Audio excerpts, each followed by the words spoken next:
Baik, shalom. Kita hari ini membahas sebuah tema.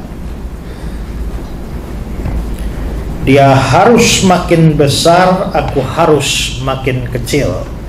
Ini sebenarnya tema yang mau saya sampaikan pada beberapa minggu lalu, ya, tapi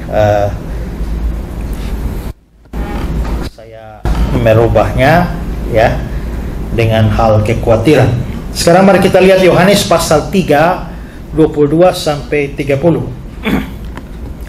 Sesudah itu Yesus pergi dengan murid-muridnya ke tanah Yudea, dan dia diam di sana bersama-sama mereka dan membaptis.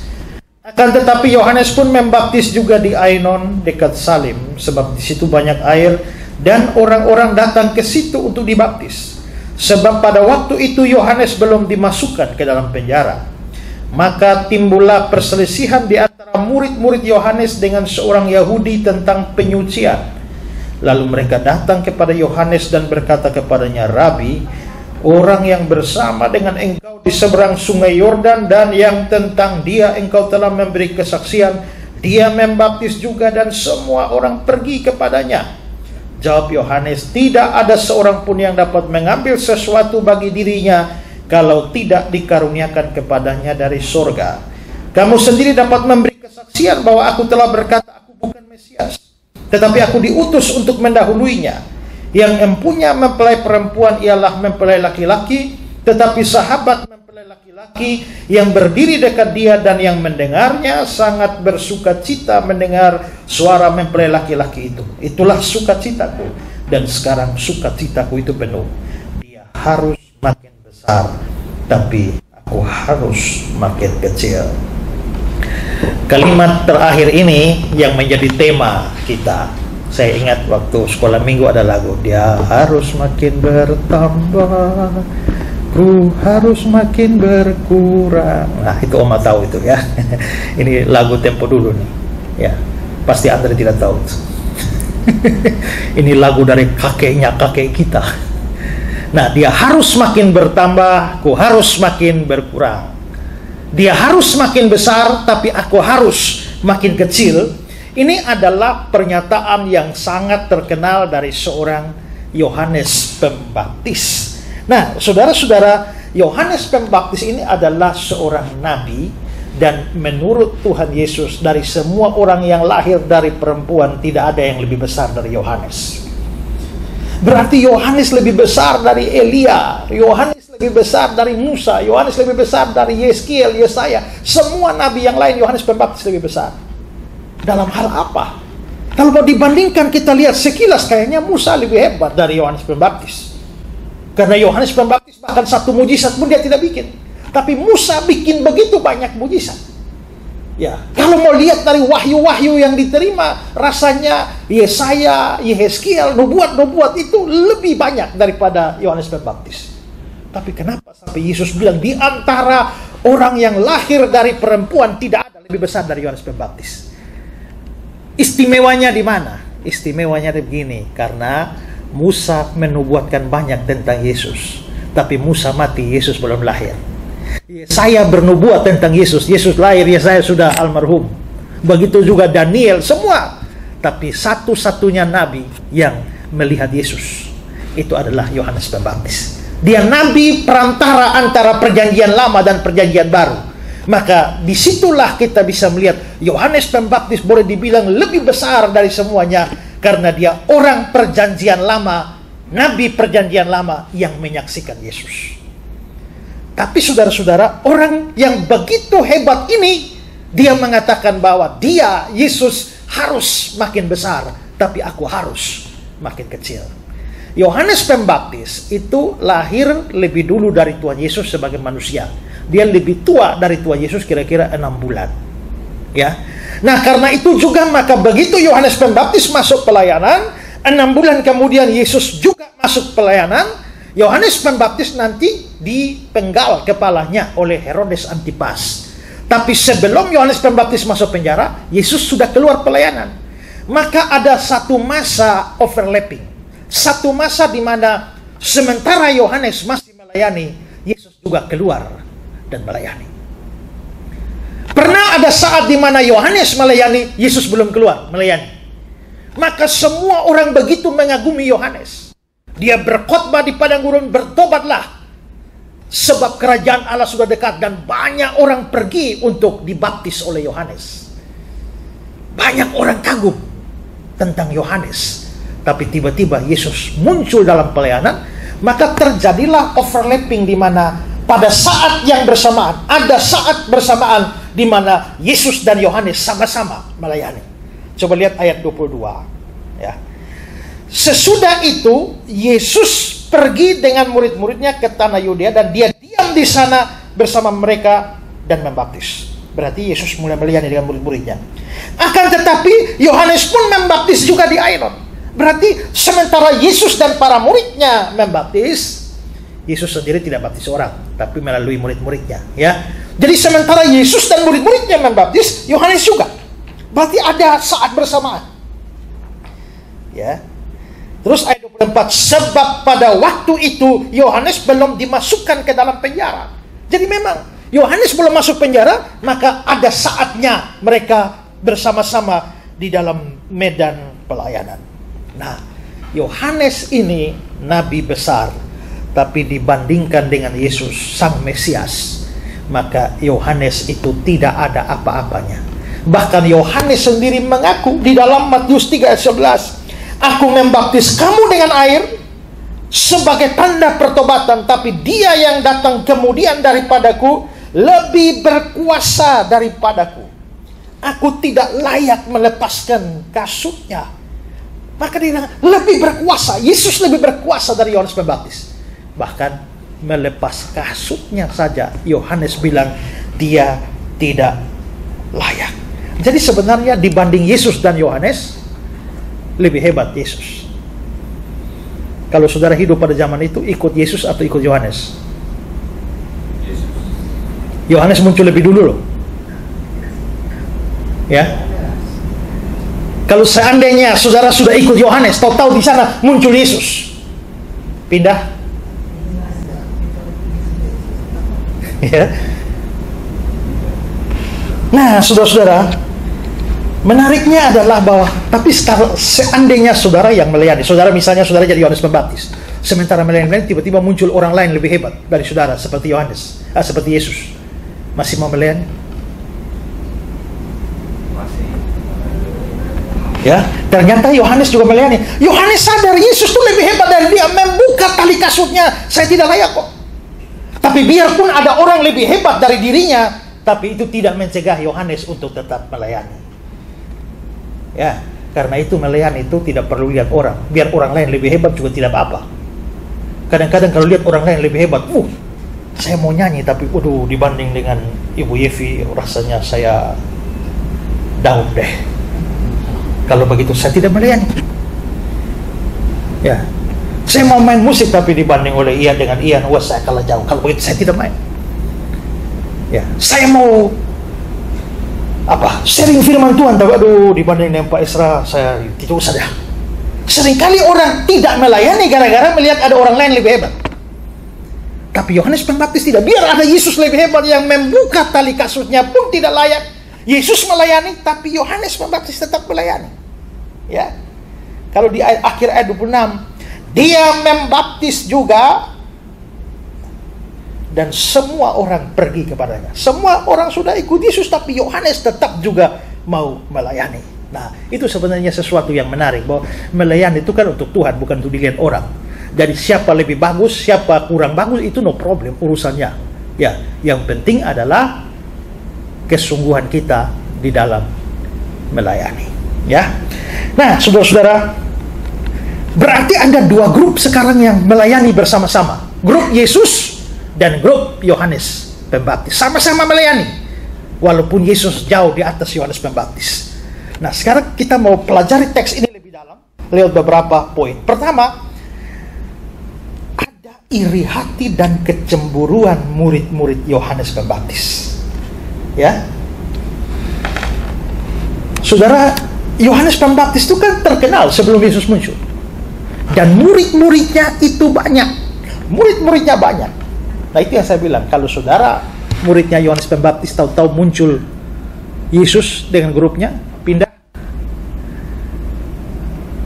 Kalau tidak pindah, iri hati?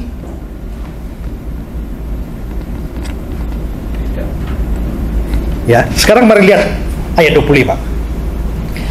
Maka timbullah perselisihan di antara murid-murid Yohanes dengan seorang Yahudi tentang penyucian. Yohanes membaptis di sini, Yesus dan muridnya membaptis di sini, lalu terjadilah perselisihan. Kira-kira perselisihan kenapa?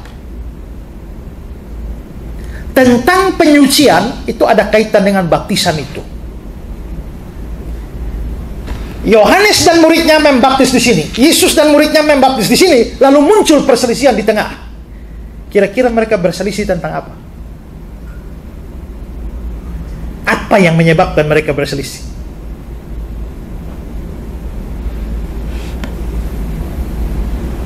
Coba mari kita lihat kata-kata dari Adam Clark. Dia bilang begini, orang Yahudi yang dibicarakan di sini mungkin adalah seorang yang dibaptis oleh murid-murid Tuhan kita.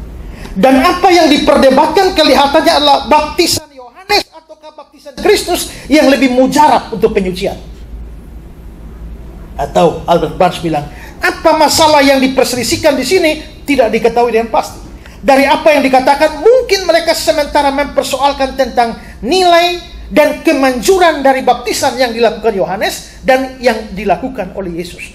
Yesus membaptis di sini, Yohanes membaptis di sini, muncul perselisihan. Besar kemungkinan perselisihannya adalah dalam urusan baptis. Siapa lebih hebat? Baptisan siapa lebih manjur, Yesus atau Yohanes Pembaptis? Tapi saudara-saudara, kenapa sampai urusan baptisan kok jadi berselisih? Kenapa dalam urusan rohani semacam ini kok bisa terjadi perselisihan? Dan yang satu pasti murid Yohanes akan menganggap guru saya baptisannya lebih manjur. Tapi yang satu, yang orang Yahudi satu, mungkin dibaptis oleh Yesus dan murid-muridnya, Yesus lebih hebat, Yohanes lebih hebat. Yesus punya lebih manjur, Yohanes punya lebih manjur. Ini sebenarnya sebuah perdebatan yang bodoh. Karena Yesus dan Yohanes tidak ada masalah. Yang menjadi masalah adalah pengikut Yohanes dan pengikut Yesus. Yang jadi masalah adalah jemaat Yohanes dengan jemaat Yesus. Pada Yesus dan Yohanes tidak ada problem. Itu berarti bisa jadi bahwa perdebatan semacam ini ada perdebatan bodoh yang lahir karena fanatisme yang sempit terhadap seorang pemimpin. Ya. Ini adalah perdebatan yang dilandasi oleh kebanggaan atau pendewaan terhadap seorang hamba Tuhan yang membaptis.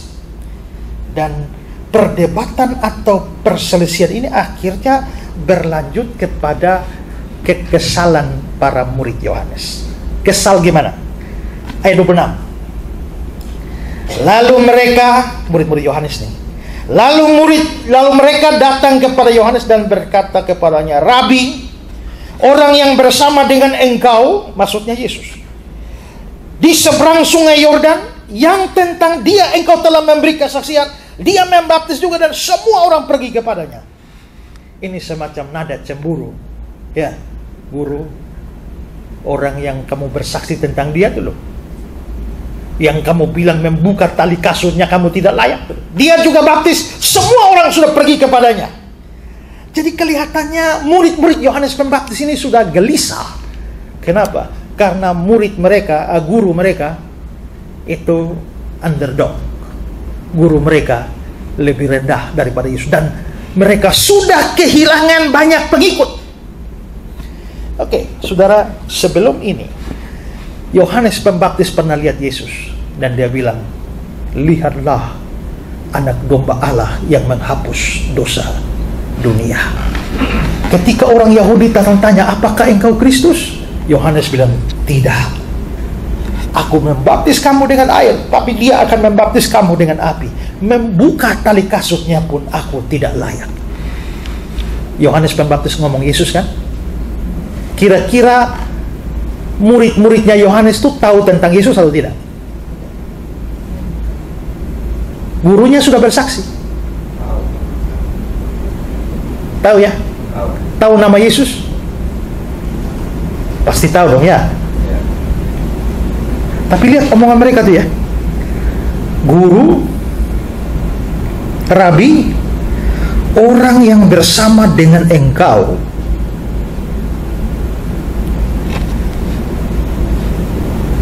Kelihatannya mereka agak anti omong nama Yesus ya. Orang yang bersama engkau itu loh ya. Yang engkau bersaksi tentang dia itu loh. Sepertinya rasa ketidaksenangan mereka kepada Yesus membuat agak hilang rasa hormat. Padahal gurunya tuh sangat menghormat kepada Yesus. Di dalam salah satu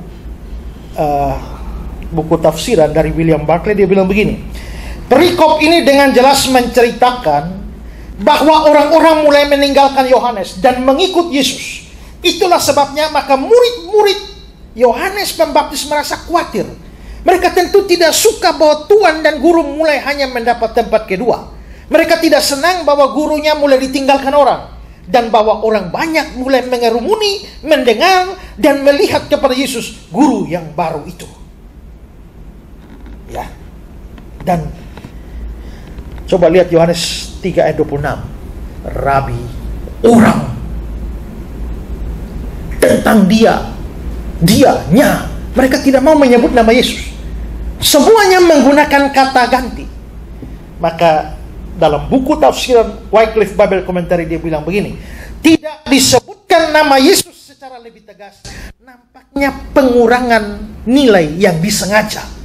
Mereka agak tidak senang dengan Yesus karena Yesus lebih sukses. Dan gara-gara iri hati ini mereka melebih-lebihkan sesuatu. Coba lihat ayat 23.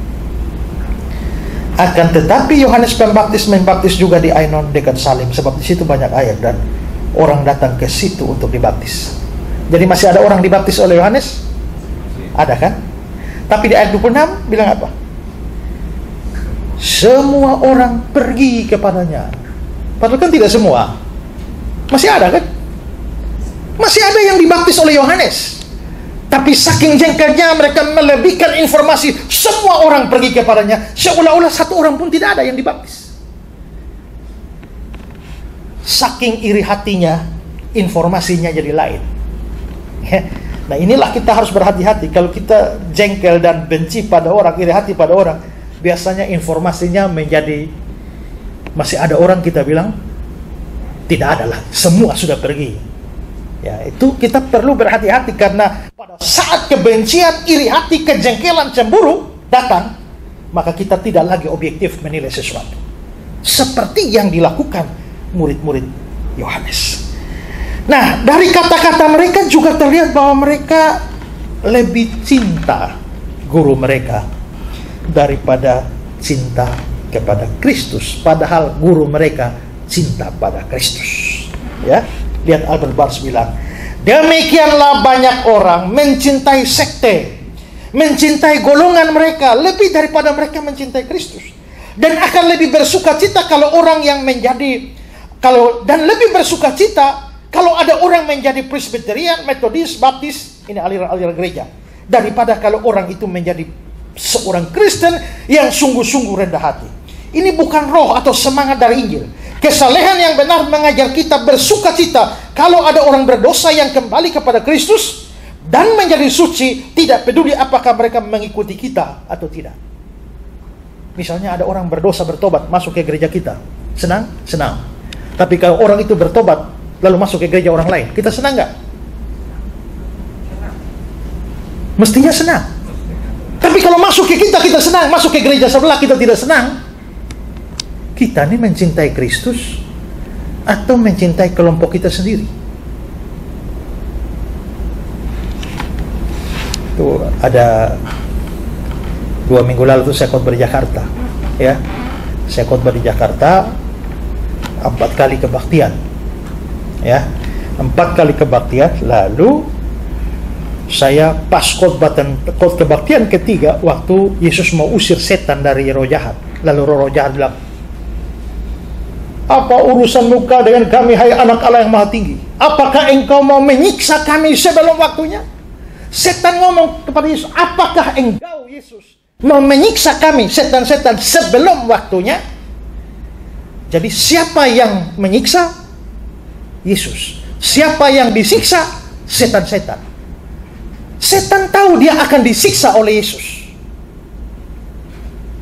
Tapi belum saatnya. Nanti masuk neraka dulu, baru setan disiksa. Maka saya bilang, berarti pertama, setan sekarang belum ada di neraka. Nanti di akhir zaman dulu, pengadilan terakhir, Wahyu 20 ayat 10, baru setan dilempar ke neraka. Kedua, waktu setan masuk neraka, dia disiksa siang malam sampai selama-lamanya, bukan menyiksa. Nah, waktu saya khotbah begitu, lalu saya bilang, karena itu berhati-hatilah dengan orang-orang yang mengaku sudah pergi ke surga, sudah pergi ke neraka, lalu pulang cerita lain. Misalnya, di neraka saya lihat ada setan-setan menyiksa orang berdosa. Salah, karena Alkitab bilang setan disiksa, bukan menyiksa. Banyak orang contohnya seperti itu. Lalu saya kasih kutipan, misalnya, lihat kesaksian Pendeta Pariaji. Saya melihat setan mencabik-cabik daging-dagingnya orang berdosa, menggorok mereka. Pokoknya setan berkuasa. Habis kebaktian, keluar, pegang tangan dengan jemaat. Tiba-tiba satu ibu datang serbu saya, saudara. Mendamprat saya, kamu pendeta tidak tahu etika. Dalam khotbah masih jelek-jelekan orang. Ya, pokoknya dia hajar saya, ribut besar. Di pintu keluar gereja. Ya, saya bilang, hei, kamu bisa bedakan antara menghina pendeta dengan membahas ajaran atau tidak? Ya, tapi kamu pendeta tidak tahu beretika. Etika dari mana? Pernahkah kau baca di dalam Alkitab bahwa Yesus pun mengkritik ahli-ahli Taurat di dalam ajaran mereka? Ya, tapi ini gereja pewahyuan. Saya tidak peduli gereja pewahyuan. Masalahnya Alkitab bilang begini. Masa gereja pewahyuan, Alkitab lain? Ya, tapi kalau memang tidak benar, kenapa jemaat mereka banyak? Loh, saya tidak peduli, kebenaran bukan soal jumlah. Karena 1 tambah 1 berapa? Kalau satu orang bilang 2, 99 orang bilang 3, yang goblok itu 99 itu. Ya. Jadi saya bilang, loh, kalau kamu protes sama saya, coba kasih saya satu ayat saja di mana setan menyiksa orang berdosa di neraka. Kasih satu ayat saja. Dia bilang, saya memang tidak tahu. Kalau tidak tahu, jangan bicara. Ya. Dari situ saya bilang, ini jelas-jelas firman Tuhan, ayat Alkitab yang saya bilang.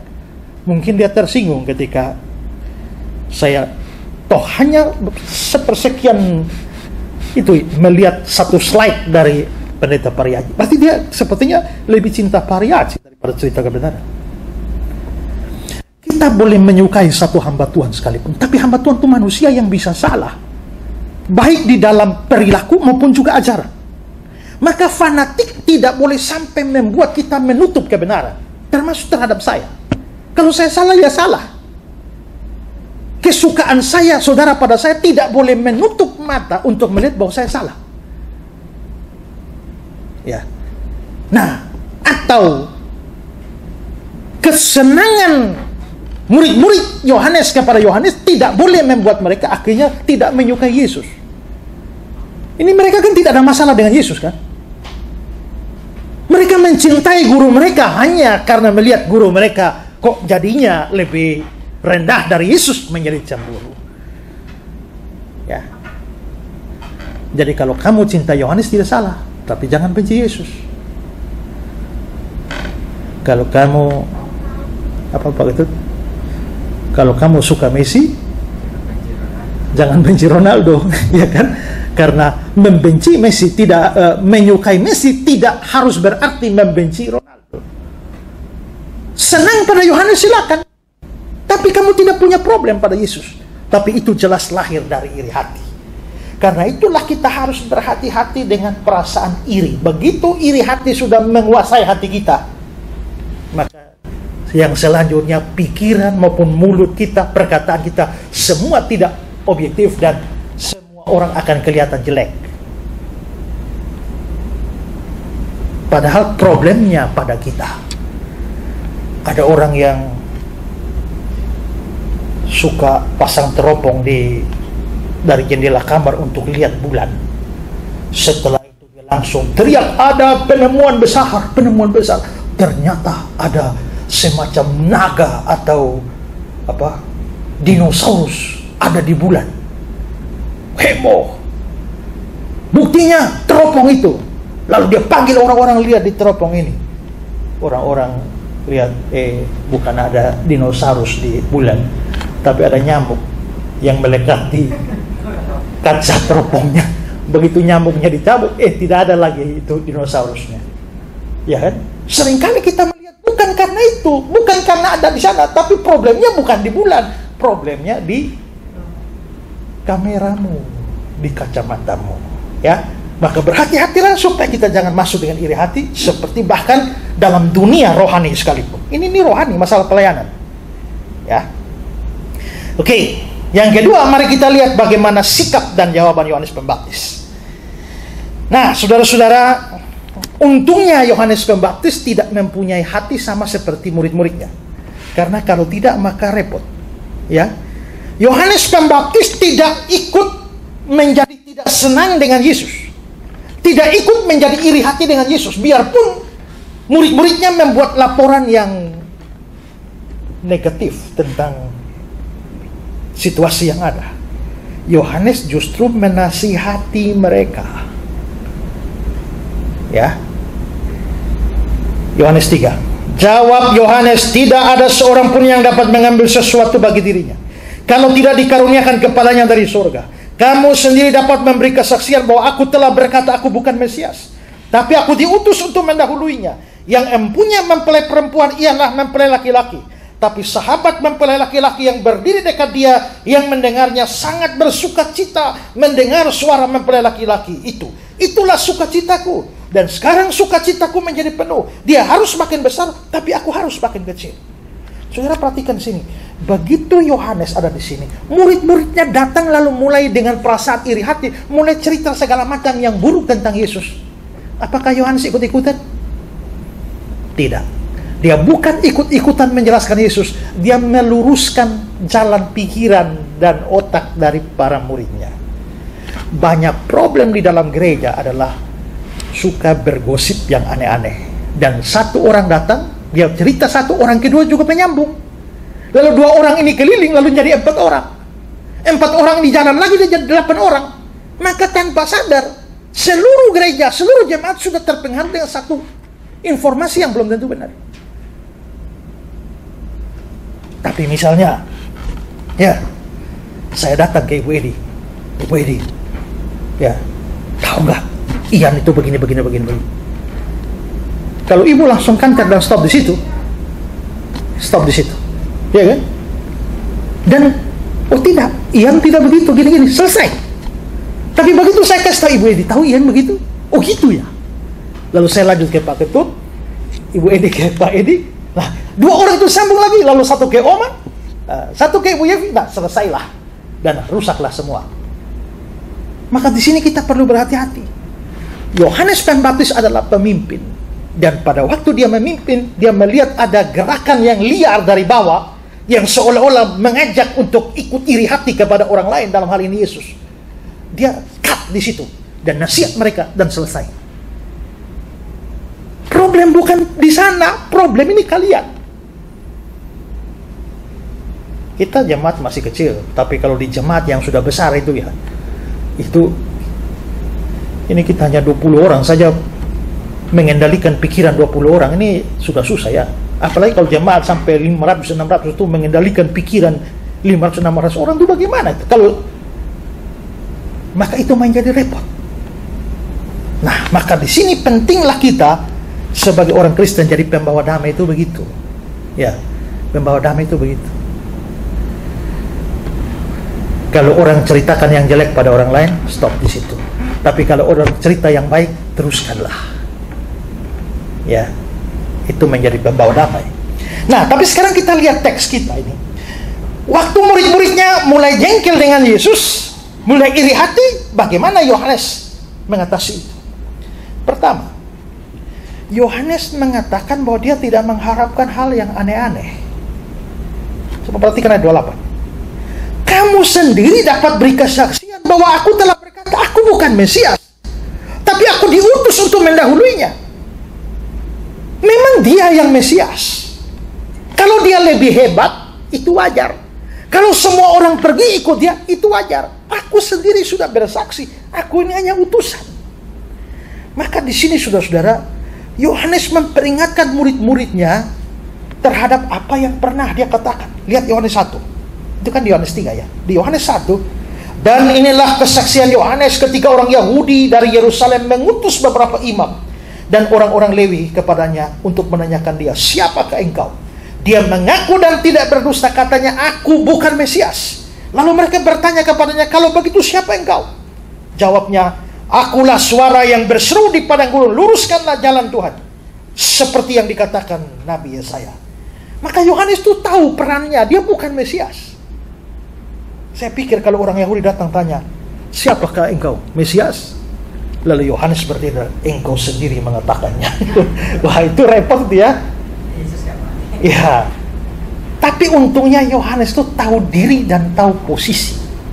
Bahwa dia bukan ada pada tempat nomor 1 dan tertinggi. Itu milik Mesias. Dia adalah orang bawahan yang memang diutus untuk mempersiapkan jalan. Ratakan tanah bergelombang. Itu kerjanya Yohanes. Timbullah tanah yang berlubang. Semua dipersiapkan untuk kedatangan Mesias. Nah, maka Yohanes memperingatkan, sebenarnya Yohanes memperingatkan murid-muridnya, jangan mendewakan saya. Jangan mengkultus individukan saya. Ya.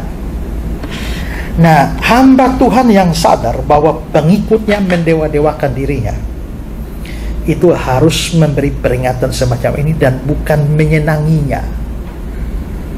Kalau saudara mendewa-dewakan saya dan saya senang dan menikmati itu, saya hamba Tuhan tidak beres. Ya. Kalau saya tahu bahwa orang mendewa-dewakan saya, fanatik terhadap saya, itu harus ditegur. Jangan menjadikan seorang, kita ini hamba, jangan menjadikan hamba menjadi Tuhan. Tuhan Yesus pernah masuk Yerusalem menunggang keledai. Lalu semua orang, Hosana bagi dia, Hosana bagi dia.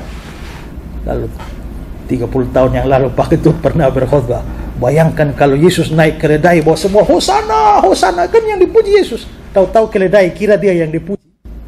Lalu keledainya mulai angkat kaki 2. Maka jatuhlah Yesus. Itu keledai bodoh yang tidak sadar bahwa dia itu hanya alat yang dipuji, itu Yesus itu loh. Ya. Nah, maka Yohanes ingin mengingatkan tempatnya memang bukan tempat yang tertinggi. Panggilan kita berbeda. Karunia kita berbeda.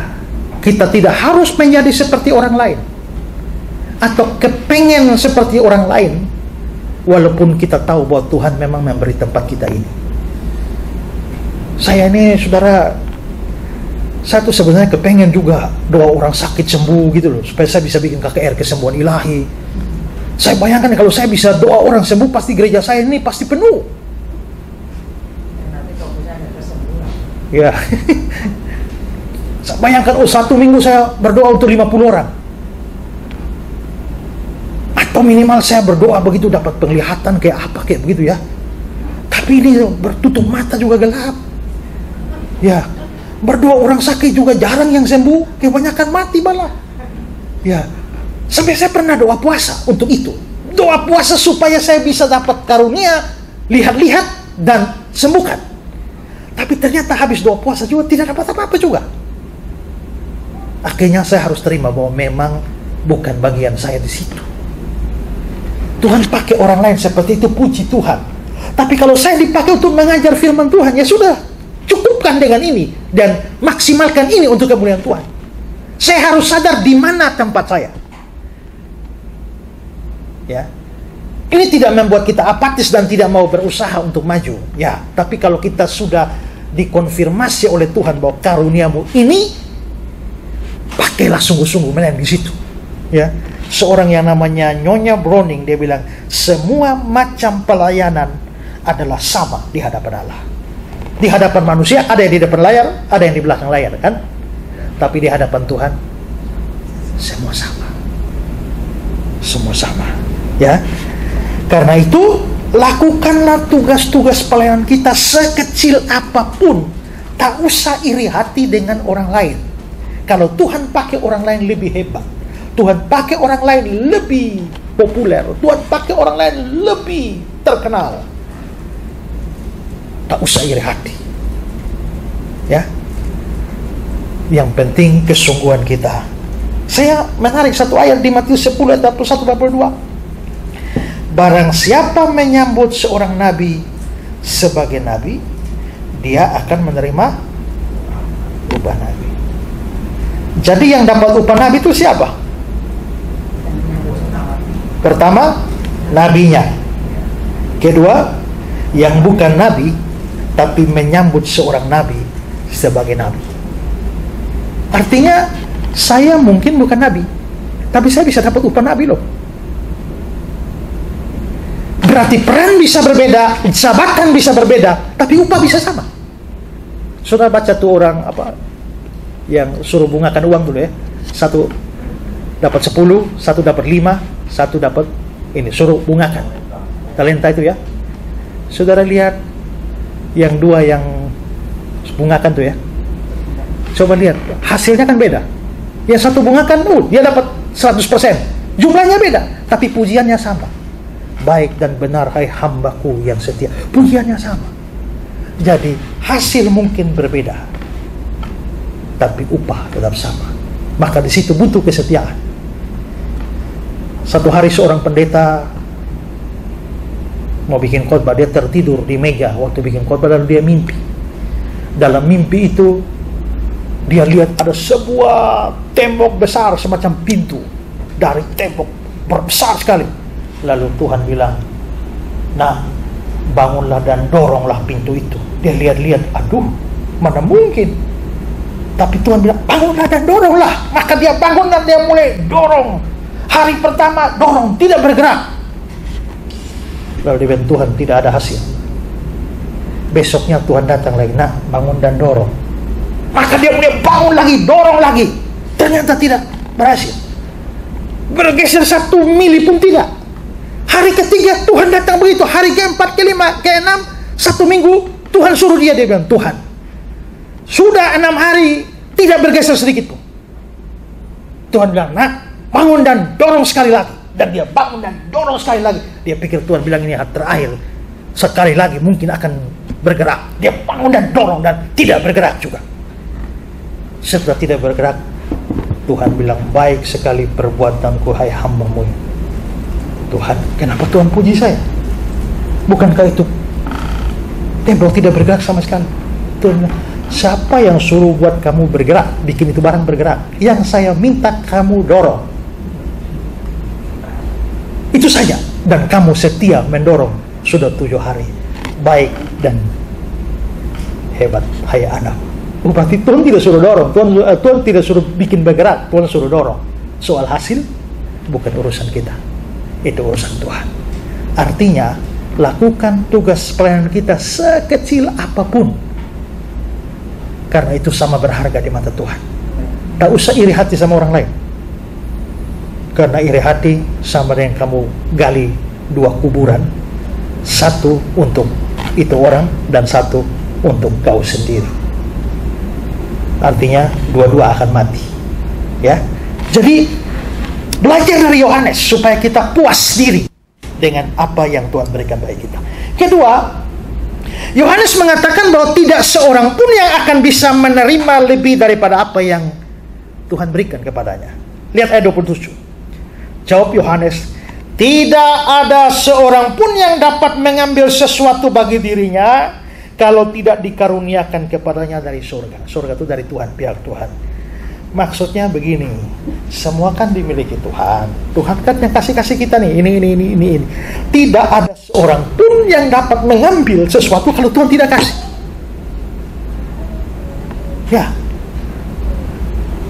Jadi kalau saya mempunyai karunia untuk bisa mengajar firman Tuhan dengan baik, ya itu memang dari surga kasih. Kenapa saudara jengkel sama saya?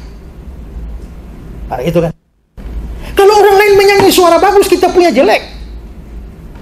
Dia bisa menyanyi bagus, itu kan dikaruniakan dari surga.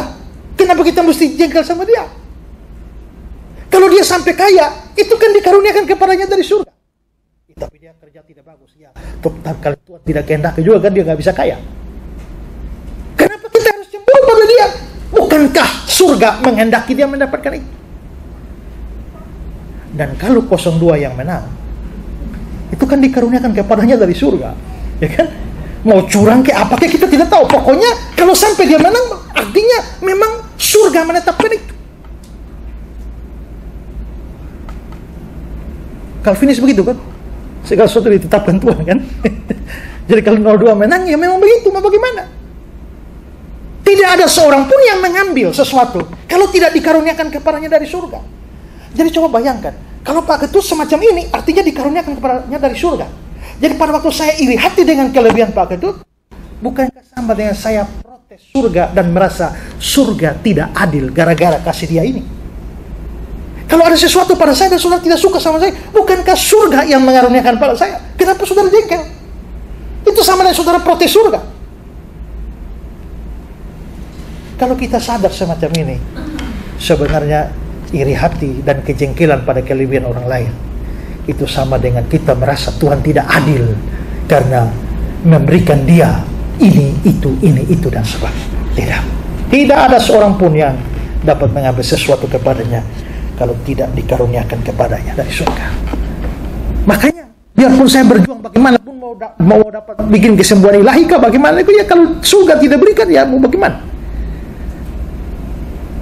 Lebih baik saya tekuni dan majukan apa yang Tuhan karuniakan kepadanya ketimbang menghabiskan waktu dengan kejengkelan pada orang lain yang mana surga memberikan kepadanya sesuatu yang tidak saya miliki. Ya, saya pernah membaca sebuah cerita yang diceritakan oleh William Barclay. Dia menceritakan tentang ada seorang pendeta yang namanya Dr. Spence. Dia adalah pengkhotbah yang hebat dan jemaatnya banyak sekali suka mendengar dia khotbah. Tapi lama-lama dia jadi tua dan khotbahnya sudah mulai tidak menarik lagi. Lalu lama-lama jemaatnya ini makin lama makin kurang. Habis jemaatnya. Satu hari kebaktian dia naik di mimbar, dia lihat hanya majelis. Jemaat tidak ada lagi. Maka begitu dia di atas mimbar, dia tanya kepada majelis, di mana jemaat kita semuanya? Lalu majelis lapor, Pak Pendeta, jemaat semua ada di gereja yang ujung jalan sana. Kenapa mereka pergi ke sana? Mereka pergi untuk mendengar pengkhotbah muda yang hebat itu. Ada pendeta muda yang hebat dalam berkhotbah? Iya Pak. Dan semua jemaat kita pergi mendengarkan dia.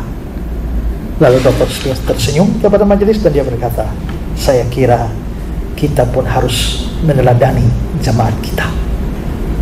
Mari kita semua pergi ke gereja ujung jalan untuk kebaktian pagi ini. Saya baca ini, saya kira saya juga susah begitu ya. Ya tapi itu, dan ini kisah nyata.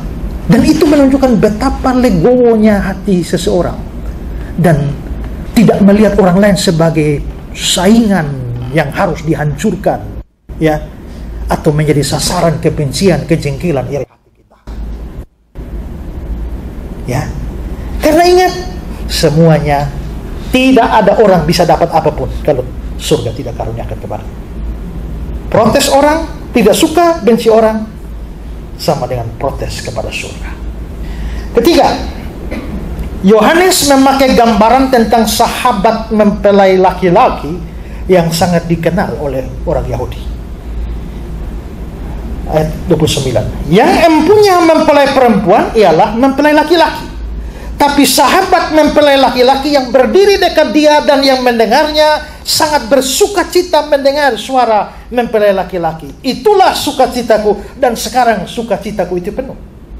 Di situ ada kata-kata sahabat mempelai laki-laki. Nah, ini terkait budaya pada waktu itu.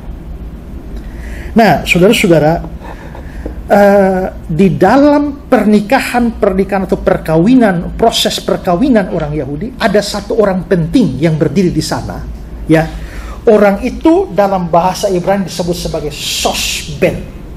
Ya, sosben atau di dalam bahasa Yunani adalah arkitriklinos. Sosben atau arkitriklinos ini itu adalah orang yang selalu ada dalam urusan perkawinan. Jadi misalnya ya, kalau Ian mau nikah, maka saya adalah sosbennya. Sosben itu diambil dari sahabatnya. Jadi saya bersahabat dengan Ian. Ian harus mencari sosben yang adalah sahabatnya, yang harus dekat, sahabat dekat yang hafal suaranya. Jadi biarpun saya tidak lihat muka Ian, tapi Ian omong dari ujung sana, saya dengar, saya tahu pasti 100% itu Ian. Maka itu harus sahabatnya. Nah, sahabatnya itu yang harus dari sosben. Kerjanya dia pertama kali adalah dia sebagai penghubung antara keluarga mempelai laki-laki dan keluarga mempelai perempuan. Mungkin di budaya, saya nggak tahu di sini juga ya, di budaya timur dikenal sebagai jubir. Ya, jubir itu, kami kalau di timur mau nikah tuh harus, apalagi pakai mahar, kita sebut belis, itu bisa mahal. Ya, di tempat-tempat suku-suku tertentu, kalau perempuan tidak sekolah murah, tapi kalau dia makin sekolah dan dia sampai S2, S3, lu susah bayar kawan. Dari pihak laki ada jubir, dari pihak perempuan ada jubir. Keberhasilan jubir pihak perempuan adalah menetapkan harga setinggi-tingginya. Keberhasilan saya dari jubir laki-laki adalah menaikkan harga serendah-rendahnya. Nah, itu budaya seperti itu. Nah, si sosben dan artiklinos itu seperti itu. Perannya begitu penting. Tapi dia sahabat dari mempelai laki-laki. Setelah itu dia semua selesai, dia akan atur berbagai hal tentang perkawinan, kirim undangan, pimpin pesta, dan mengatur pertemuan kedua mempelai. Coba saudara lihat Yohanes pasal 2 ayat 8. Lalu kata Yesus pada mereka, sekarang cedoklah dan bawalah kepada pemimpin pesta.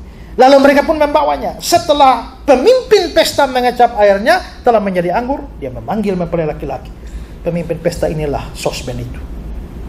Dia bertanggung jawab terhadap semua yang terjadi.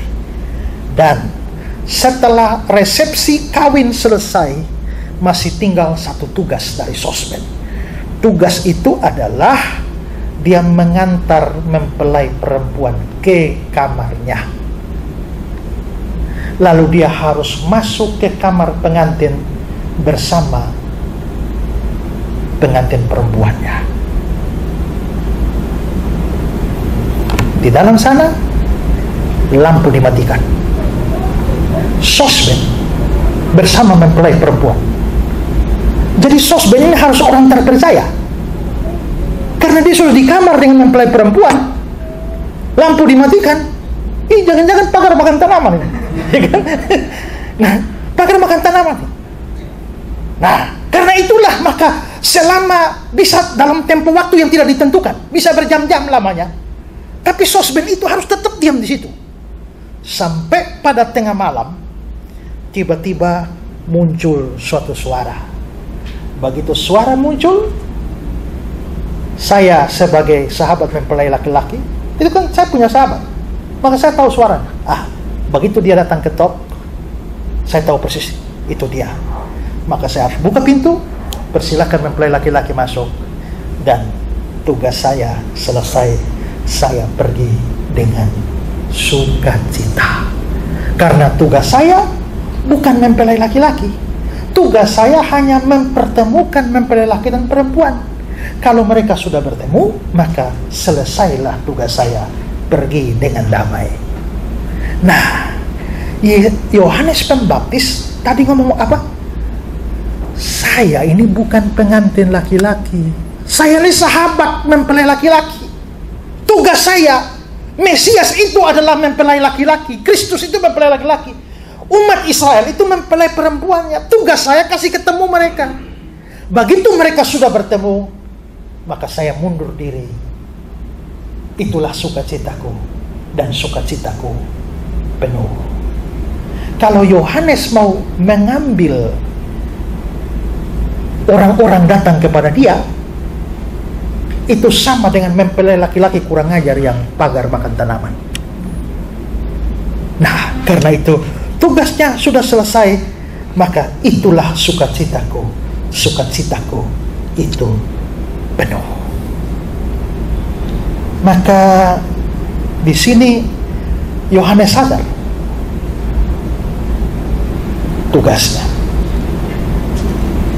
Semua kita yang melayani Tuhan juga harus sadar bahwa tugas kita adalah mempertemukan orang dengan Tuhan. Kalau ada orang bertemu dengan Tuhan, ya, itulah sukacitaku, dan sekarang sukacitaku penuh. Suatu hari saya mau bikin KKR di satu tempat. Lalu mau bikin KKR di lapangan. Kalau mungkin kita di sini mungkin yang jadi kesulitan, tantangan besar itu adalah agama lain, ya. Tapi kalau kita di sana tantangan besar adalah gereja sendiri.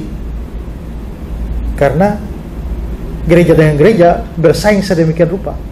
Jadi waktu saya sudah publikasi mau datang KKR, tiba-tiba hari hanya KKR dibatalkan karena tidak diizinkan menggunakan lapangan itu, karena lapangan itu milik gereja A. Akhirnya panitia memutuskan kita sewa tempat saja untuk KKR. Ya, saya ini diundang khotbah di mana-mana, saudara, ya. Tapi di Kupang tuh jarang sekali saya diundang khotbah, karena saya dianggap ajaran sesat. Begitu, ya. Jadi mereka sudah pengaruh sedemikian rupa, akhirnya hari itu KKR hari pertama tidak ada orang satu pun selain panitia. Ya sudah, akhirnya itu khotbah ala kadarnya. Setelah itu saya kumpul panitia, tolong besok publikasi lebih kuat lagi, ya. Sewa mobil untuk jalan calling keliling itu pulau itu supaya datang, ya. Hari kedua selain panitia datang tambahan satu orang, ya, satu orang. Gedungnya lebih besar dari itu Marvel City, satu orang. Sampai saya lihat juga saya patah semangat. Saya minta panitia supaya gencar lagi, hari terakhir mesti banyak, ya. Suruh berdoa. Dan hari ketiga saya berdoa, Tuhan, saya sudah tidak mau tahu lagi ada orang atau tidak ada orang. Hari ketiga saya anggap ada 1000 orang. Kalau tidak saya khotbah terganggu. Maka saudara, hari yang ketiga yang satu orang datang, hari kedua tidak datang lagi, dan sisa panitia. Tapi karena saya sudah janji sama Tuhan, ya sudah, apa boleh buat, pokoknya saya bayangan saya hanya ini ada 1000 orang dan saya khotbah dan beritakan Injil. Habis, selesai, amin.